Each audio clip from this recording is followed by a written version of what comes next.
Okey, Assalamualaikum. Nama saya Mak Hasanah dari Diploma Pengajian Islam. Hari ini saya nak terangkan tentang pengenalan anti rasuah. Okey, hari ini kita akan bersama-sama memahami apa itu rasuah dan bagaimana ia terjadi dan kesannya kepada masyarakat. Apa yang kita boleh lakukan oleh undang-undang serta kita sebagai individu. Seterusnya, definisi dan bentuk-bentuk rasuah. Kita tengok secara mudahnya, rasuah ialah penyalahgunaan kuasa atau kedudukan untuk kepentingan diri atau pihak lain, sama ada dalam sektor awam dan swasta. Bentuk-bentuk rasuah contohnya seperti suapan, apabila seseorang menawarkan atau menerima sesuatu kelebihan sebagai dorongan untuk melakukan tindakan yang menyalahi undang-undang atau tidak beretika. Kemudian penyelewengan. Penyelewengan merujuk kepada perbuatan menyeleweng atau mencuri wang yang telah diamanahkan. Seterusnya penipuan. Penipuan pula dia melibatkan pemalsuan dokumen atau data untuk keuntungan peribadi. Tidak kurang juga seperti nepotisme dan kronisme. Apabila seseorang itu memberi keistimewaan kepada ahli keluarga atau rakan tanpa mengambil kira kelayakan sebenar. Akhir sekali, penyalahgunaan kuasa. Penyalahgunaan kuasa ni guna kuasa jawatan atau kedudukan untuk tujuan tidak beretika atau menyalahi amanah. Seterusnya, kesan rasuah. Kesan rasuah ni sangat besar dan mendalam. Dari sudut sosial, ia melemahkan kepercayaan awam terhadap institusi serta sistem pentadbiran.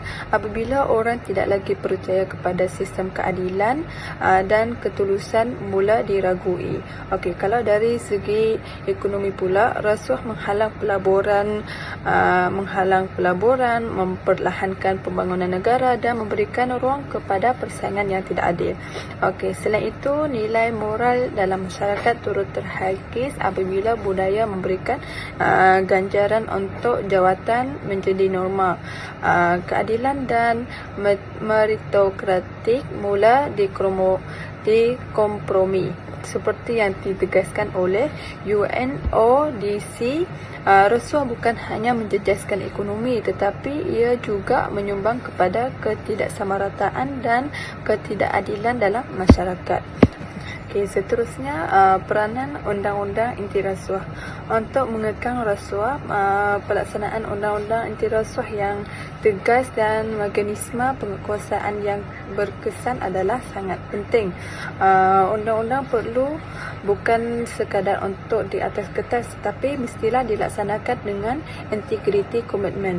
Sebagai contohnya macam di United Kingdom, akta seperti Bribery Act 2010 memberikan kerangka komprehensif untuk mencegah, mengesan dan menghukum pelakuan rasuah termasuk dalam sektor swasta.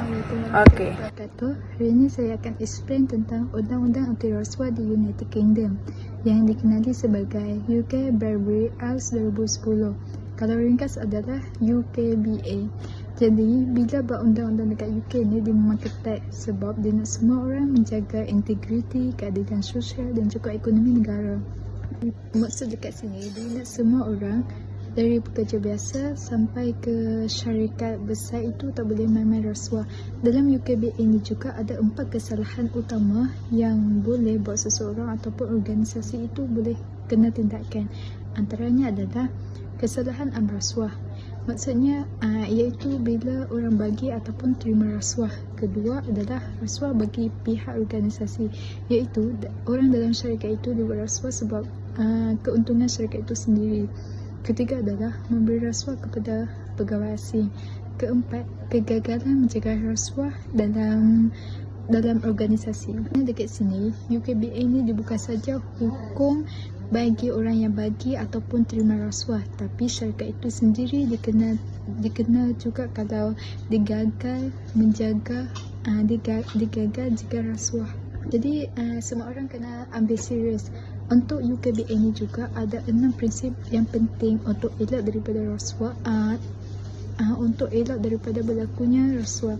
Antaranya adalah kejujuran, tanggungjawab pemimpin, penilaian risiko, due diligence. Maksudnya siasat dulu sebelum buat keputusan besar. Lepas tu komunikasi yang jelas dan pemantauan berterusan. Prinsip ini dia nak semua pastikan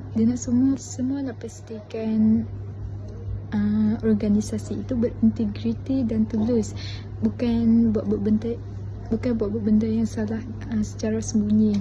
Jadi kesimpulannya UKBA ni dia memang tegas tapi adil, sebab dia nak semua urusan perniagaan ataupun pentadbiran itu jalan dengan berterusan, berjalan dengan jujur dan bersih daripada rasuah. Assalamualaikum warahmatullahi wabarakatuh. Jadi untuk kali ini saya akan bercakap tentang undang-undang di Amerika Syarikat. Amerika Syarikat menguatkuasakan kerangka perundangan yang teguh dan pelbagai peringkat untuk mengekang perlakuan dan juga jenayah rasuah. Ianya meliputi sektor awam, domestik dan urus niaga perniagaan antarabangsa. Undang-undang ini terbahagi kepada fokus rasuah asing dan domestik disokong oleh peraturan negeri dan litigasi sivil yang berkuat kuasa. Yang pertama adalah berkenaan dengan fokus utama, iaitu rasuah asing dan Akta FCPA. Undang-undang paling penting Amerika Syarikat dalam memerangi rasuah rentas sempadan ialah Akta Amalan Rasuah Asing ataupun dalam kurungannya Foreign Corrupt Practice Act FCPA tahun 1977. FCPA mempunyai dua peruntukan utama, iaitu iaitu peruntukan anti rasuah, anti bribery. Peruntukan ini menjadikan ianya menyalahi undang-undang bagi individu, syarikat, AS serta syarikat asing yang tersenarai di Bursa Amerika Syarikat untuk menawarkan, membayar atau menjanjikan apa-apa yang bernilai kepada pegawai asing secara rasuah. Matlamatnya adalah untuk mendapatkan, mengekalkan perniagaan atau mendapatkan sebarang kelebihan yang tidak wajar. Skop liability juga meliputi pembayaran tidak langsung melalui perantara pihak ketiga jika niat rasuah itu diketahui. B iaitu peruntukan perakaunan, accounting. Peruntukan ini terpakai kepada syarikat yang tersenarai secara terbuka di Amerika Syarikat. Iswas, syarikat diwajibkan untuk satu, membuat dan menyimpan buku serta rekod yang mencerminkan transaksi korporat dengan tepat dan adil. Yang kedua, mengekalkan sistem kawalan perakaunan dalaman yang mencukupi bagi memastikan pengurusan mempunyai kawalan ke atas aset masyarakat. Kita ringkaskan kita punya perbentangan. Jadi yang C adalah Akta Pencegahan Pemerasan Asing. Kan dalam akta ini ada beberapa perkara yang penting, iaitu yang pertama adalah berkenaan dengan kawalan rasuah domestik dalam negeri. Yang mana kawalan rasuah domestik ini pun dia ada point dia, iaitu kita ada rasuah A iaitu rasuah dan upah haram, kemudian B adalah konflik kepentingan. Kemudian seterusnya yang ketiga dalam dimensi Akta Pencegahan Pemerasan Asing ni, iaitu kita ada dimensi undang-undang negeri dan juga sivil. Di bawahnya ada anak-anak dia, iaitu undang-undang anti rasuah peringkat negeri, Akta Pertubuhan Pengaruh Rasuah, kemudian undang-undang tuntutan palsu. Okey. Jadi yang seterusnya iaitu adalah penguatkuasaan dan mekanisme sokongan. Jadi penguatkuasaan dan mekanisme sokongan ini ada tiga bahagian yang Assalamualaikum dan salam sejahtera. Nama saya Nur Aufa. Hari ini saya akan membentangkan tentang undang-undang anti rasuah di Perancis serta dua kes penting yang menunjukkan ketegasan negara itu dalam memerangi rasuah. Yang pertama, undang-undang anti rasuah di Perancis telah melaksanakan pembaharuan besar dalam usaha pembanteras rasuah politik pada Julai 2017. Antara langkah utama ialah melarang wakil rakyat menggaji ahli keluarga mereka sendiri. Langkah ini bertujuan menghapuskan amalan nepotisme yang sering berlaku dalam politik dan boleh membawa kepada penyalahgunaan kuasa. Selain itu, Perancis turut memperkenalkan rang undang-undang etika awam yang menekankan aspek ketelusan, integriti serta pencegahan konflik kepentingan dalam pentadbiran kerajaan. Undang-undang ini juga mencadangkan pemansuhan dana kawasan pilihan raya yang sebelum ini sering disalahgunakan oleh ahli politik untuk tujuan peribadi atau kempen politik. Keseluruhannya, undang-undang ini menunjukkan bahawa Perancis komited untuk mewujudkan sistem politik yang lebih bersih, telus dan beretika. Yang kedua, kes rasuah bekas Presiden Nicolas Sarkozy ialah contoh pertama. Kes rasuah pada tahun 2021 disabitkan bersalah atas tuduhan rasuah dan salah guna kuasa. Beliau didapati menawarkan jawatan berprestis di Monaco kepada seorang pendakwa sebagai pertukaran maklumat sulit tentang siasatan terhadap dirinya. Selain Sarkozy, peguamnya Thierry Herzog dan bekas magistrat Gilbert Azibert turut dihukum kerana kesalahan yang sama. Kes ini membuktikan bahawa tiada pemimpin tertinggi di Perancis yang terkecuali daripada tindakan undang-undang dan sistem kehakiman negara tersebut benar-benar menegakkan prinsip keadilan. Yang ketiga, kes skandal kapal selam Malaysia dengan Perancis ialah contoh kedua kes rasuah pada tahun 2002. Kes ini melibatkan syarikat pertahanan Thales dan kerajaan Malaysia dalam perjanjian bernilai AS 1.2 bilion. Pihak berkuasa Perancis membuka siasatan pada tahun 2010 selepas terdapat dakwaan bayaran sogokan lebih 114 juta euro disalurkan melalui syarikat milik Abdul Razak, penasihat kepada Najib Razak ketika itu. Akibat siasatan ini, 9 individu termasuk bekas pengerusi DCN International dan bekas CEO Thales didakwa atas kesalahan rasuah dan penggelapan dana.